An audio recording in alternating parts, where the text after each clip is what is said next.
IFM News. IFM News. IFM News. Lokal.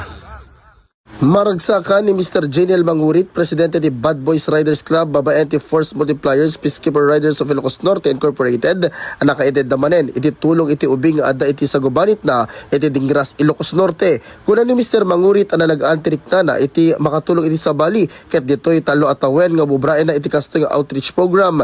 Imbatad na, ano pa'y napaoperan ti sagubanit iti ubing, ket dito'y ngayon paayanda iti 5,000 pesos para iti masapul na. Adda ko sir, tinulungan mi nga ubing nga adda cancer ti mata na sir nga taga Dingras.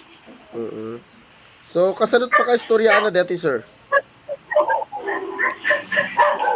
Bale nagtubo kano yan jay istorya ni mother na day ubing sir ke nagtubo kano day adda kano nagtubo yan jay mata jay ubing. Tatan nagsabsabali ko na idi kano mapanda pa check up sa nagbaling nga cancer sir jay kway ubing. Kabayatan na kunana amaragsakan isuda ang makaited titulong ket ditoy ngagal ang lukoy dapay kadagiti naaya ti panagpuspuso na at tumulong lata kadagiti agkasapulan. Tilang may advice ko sir sapay la kumatano adag patulong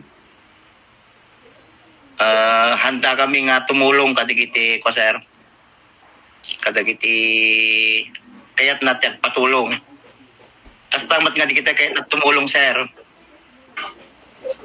Handa kami nga equity way isuda nga mamamuna jay tulungan. Para iti IFM News, Idol Lawrence Martinez, Tatak, IFM.